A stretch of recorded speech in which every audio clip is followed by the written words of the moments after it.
How's it going, everybody? We've got a watch review. Gonna have another one coming, I don't know, tonight or tomorrow for our Seiko, but today it is all about this brand. So, seen a lot of their ads scrolling by on the Instagrams and Facebook and stuff, and then I see them on Amazon all the time. So, decided to look into the company a little bit, and it's a company based out of California. A couple young guys are watch enthusiasts. They wanted to make good quality watches that are some are made in America, they're all designed here, and then some are assembled in Hong Kong, which is not an uncommon practice for an American company. I mean, when you open up your new iPhone or iPad, it'll say designed in California, but they may be made in China. And I think now they're moving its production to India. But so it's not an uncommon practice. And I don't have a problem with that, with knives, all kinds of stuff. China has become a manufacturing powerhouse, and they make a lot of quality stuff. So country of origin is no longer a necessary indicator of quality. There's awesome things made in China, and there's some shit made in the U.S., and that applies to knives, gun, whatever. So these guys have a really good reputation from what I've seen. They get a lot of good reviews, and figured, you know what, I like this style of watch, and I kind of wanted to see what they were about. This is one of their more entry-level watches. So this is the model S5 Calendar Field White. It is a quartz-based, and it is 40 millimeter. And I've been concerned about, is 40 millimeter enough? Because I tend to wear bigger watches. My sweet spot is 42 to 45, just for my size arms and wrists. That's what looks proportional to me. But we'll go ahead and see how this looks. So comes in it before I grab that. It's a nice enough box. It's just cardboard, but it's nice. It's flat. And let's see, using your watch underwater. This is what another thing that was kind of cool to me was, a lot of companies will say, well, we're water resistant, and even a jeweler will tell you, well, it's not waterproof, and all that. This watch is perfectly suited to underwater activity. Case back and crown, use threaded screw down design to make it airtight, blah, blah, blah. Basically, our waterproof warranty does not cover flooding from misuse if the crown is not locked. So here's a company that, at least for the first 2-year warranty, they're coming right out of the gate and saying, look, we designed this to be used in the water, surfing, diving, whatever.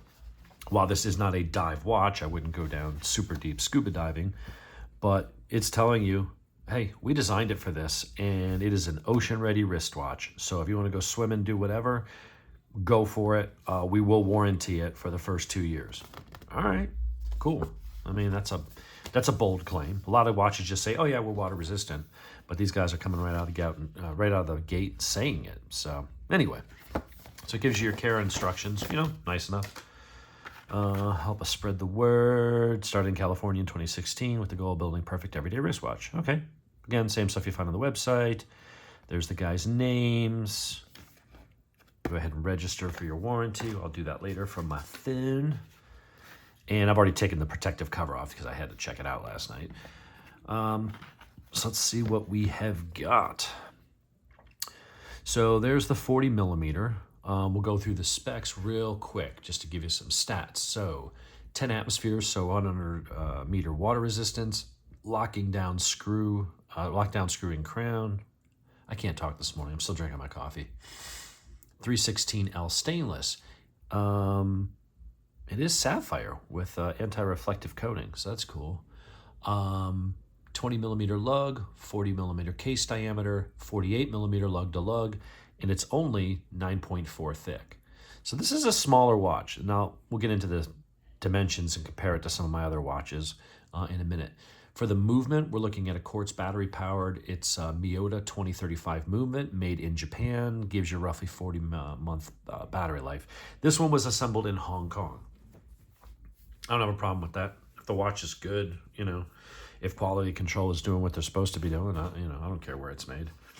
I mean, I might not buy a watch from Syria, but, Hong Kong or even parts in China, if it's a good, reputable brand and they stay on top of the factory and make sure that you got someone keeping an eye on it, on quality control, and they're using the materials they say they're using, I got no problem with a watch made in China. Got lots of knives and other things made in China. The iPhone 15 Pro that I'm recording this with is made in China. So It's got lume. It's a, let's see, performance rating of 6 out of 10. Dial features 15 layers of old radium super luminova. Nah, I don't know if those details make any difference. Let's just talk about the watch. So what I like about it is these watches come with 2 bands right out of the gate, and they come with quick disconnect bands. So you can swap these out.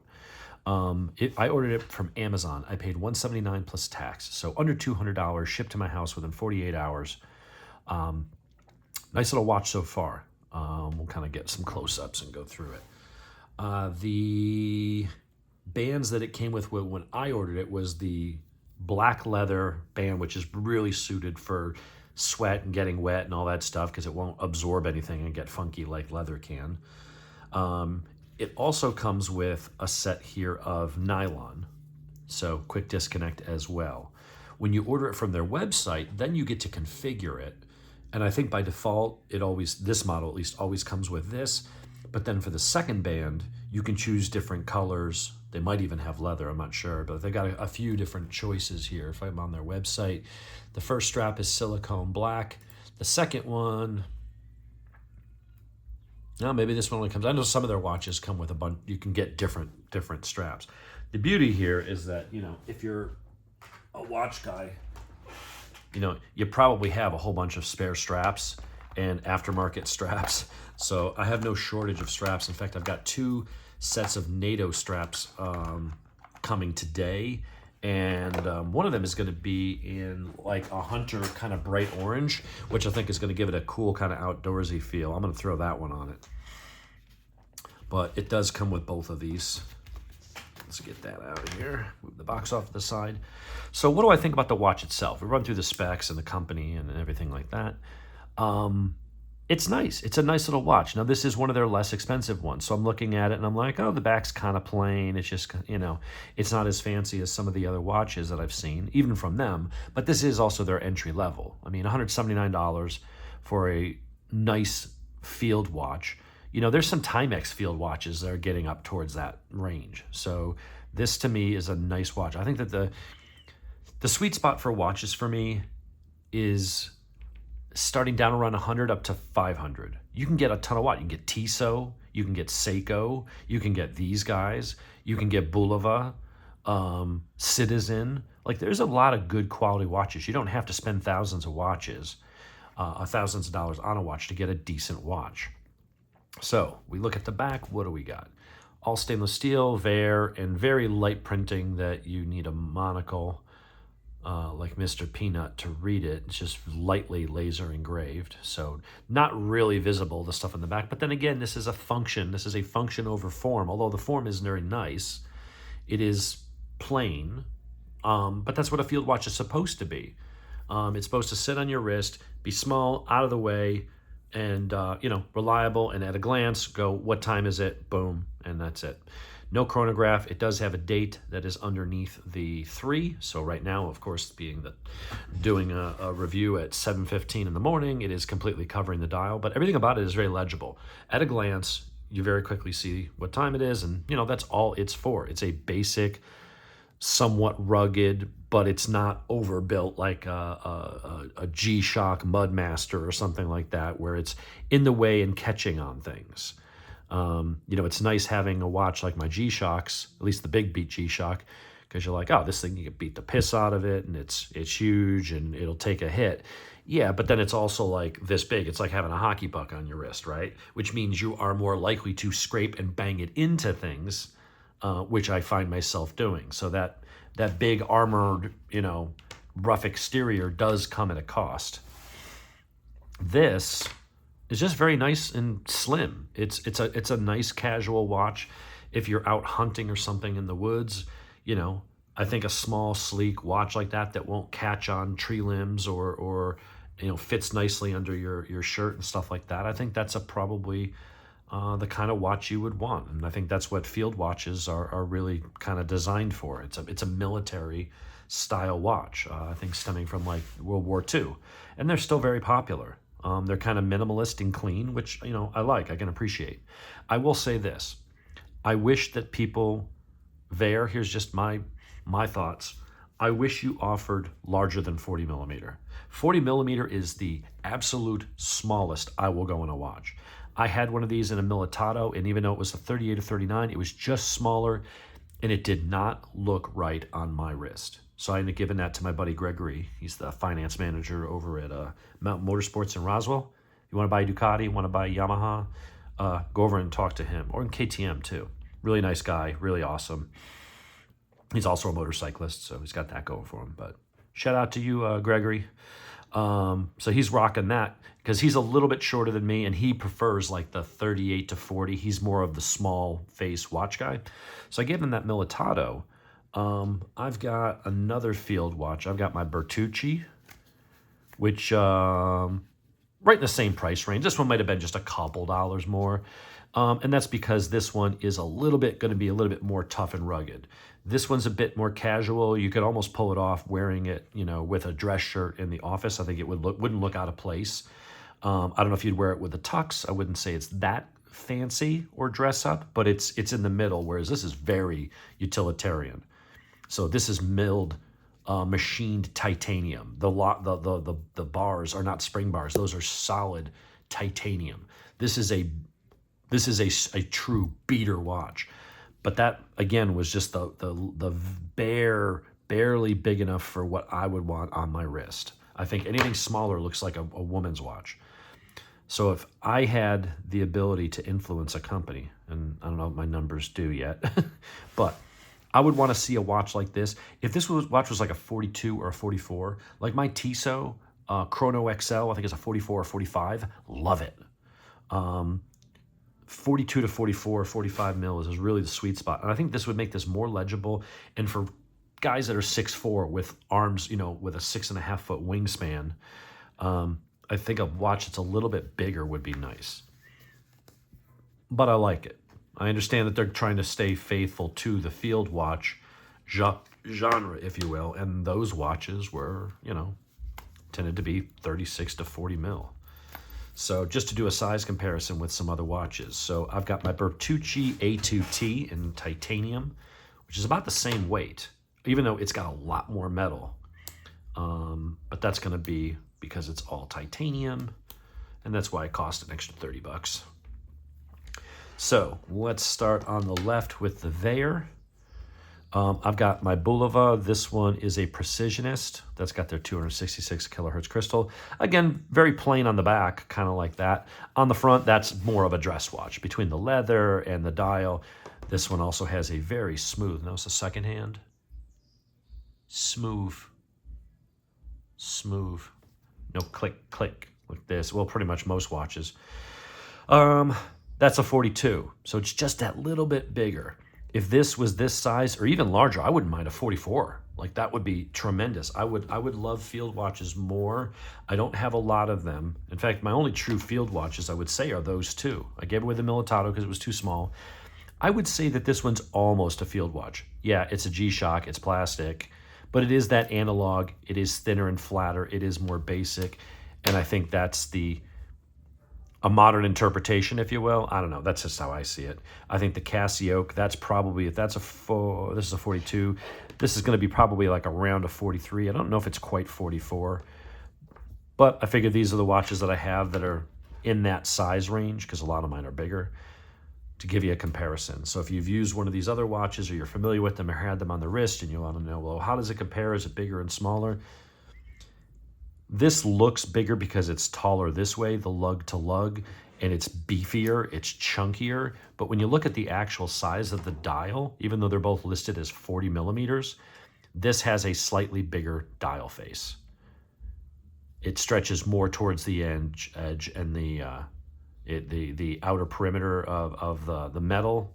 The crown, is that the crown? No, is that the crown? I'm still learning stuff. Anyway.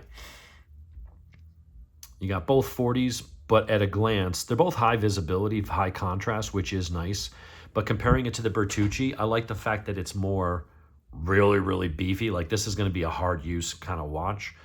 But this thing felt a little more comfortable on the wrist. They weigh about the same. And I think that I like the face on the Vaer better. while it's a little bit busy, it's not as busy as this because it is bigger. The dial itself is bigger. It has a little more room to spread out.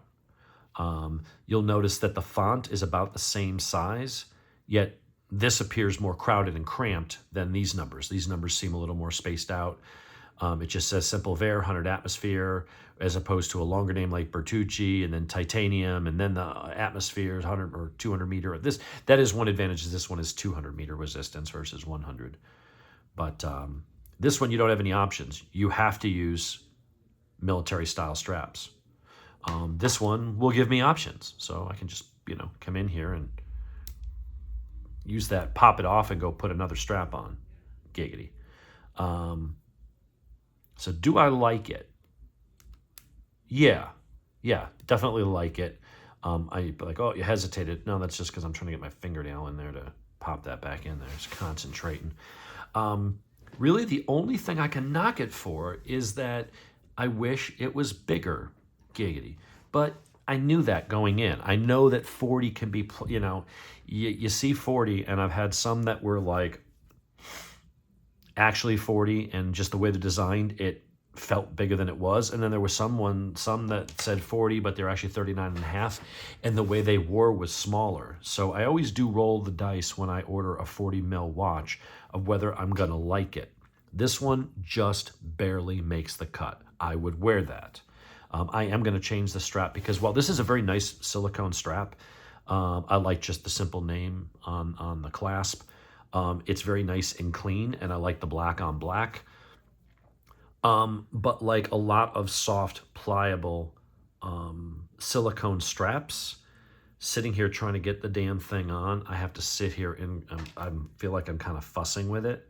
So I got to do that. Then I got to tighten it to where I want. No, that's not. Tighten it there. Okay. And now I got to sit here and try to feed this through, which it's tight. So there's a lot of friction. And then this comes back, and then that bunches up again. So then I got to do this and that. And then I got to move this back to where I want it and then put it in because it's got a little nubbin that's going to click into one of those holes. So once it's on, it's comfortable, but it takes me a full minute to get the goddamn watch on. So if I was going to knock it, it wouldn't be around the size. That's on me. I just wish they offered like a 42 or a 44 mil of this. That would be my everyday watch. One of them. That would be perfect because I really like the look. I really like the company from what I've seen. The owners seem pretty cool and chill. They got a nice vision for the company. And they've got some other watches that are really cool and are 42s. It's just 40's kind of the minimum size just to get me to wear it. I think it would look much better on my wrist if it was that size. That's how I feel. To me, it's just a little bit small. I almost feel like I'm wearing one of my wife's watches. If you're 5'8", you're probably not thinking that. So this is completely subjective. This is my opinion for me. So I'm probably not going to use that band because, again, it just, okay, now it's hooked in, and I got to sit here and do this to get it on and off. As opposed to, I got a watch band on here, and I just go click, slide, done. That took me 1/10 the time of what it took to put that thing on and off. And that's because of that soft silicone material. It's very soft, and it's very stiction-y. So when you want to push it through, it doesn't have the strength of the harder plastic or leather, and it wants to bunch up because it's got so much friction trying to force its way in there, and it wants to bunch up. So you're almost thinking like, it reminds me, not that I've ever experienced this personally, but it almost is like whiskey dick. You're like, all right, let me jam it in there, and it's not, okay, let me try again, and yeah. I don't like the strap. It looks nice. It feels nice when it's on the wrist. Trying to get it on and off, something about, maybe it's just these, or it could be a little bit more space in there, or I don't know. That's the only thing I don't like is the strap. I'm sure this strap is fine. We'll put that on experiment with later, but honestly, for that style watch, I'm going straight to the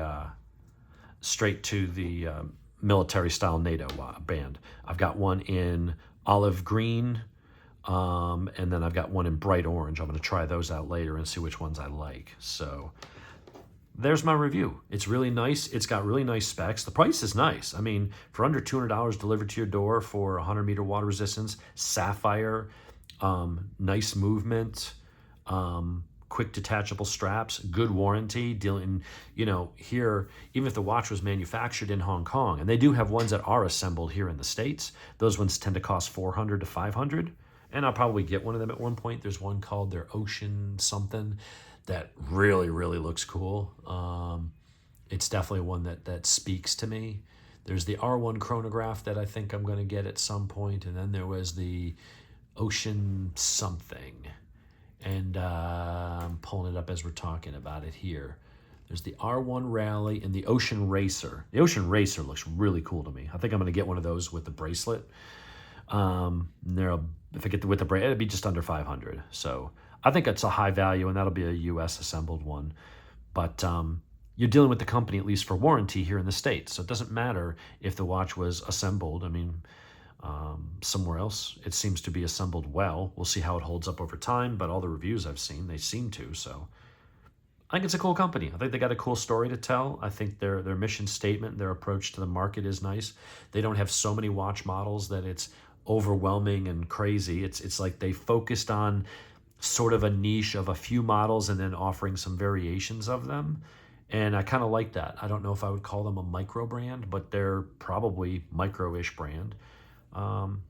But it's a very nice watch. I'm definitely, I won't be wearing it every day, but that one, unlike the Militato, that one's going to stay in my collection, and I will wear it from time to time, especially once I get the NATO strap on it, where I can just toss it on, toss it off. I think this will be the perfect watch when I'm riding, because I'll be on the motorcycle. I always have my jacket and gear on, and so wearing some of the bigger, bulkier watches, like the G-Shock Mudmaster and stuff like that, my jacket sometimes gets hung on it, or if I'm wearing my full-length gauntlet gloves that come down, it struggles to get over the hump of the watch. And so having something small, thin, but if I'm caught out in the rain, it's going to be fine. And if this is ocean rated to go surfing and stuff, I am not going to have a problem jumping in the pool or taking a shower or riding if I get stuck out in the rain. So very nice watch. I think it's good. I'm definitely digging it. So we'll get a better strap on it, and then one of these days I'll probably go through my collection and pick out maybe what my top 5 watches are of what I have and why.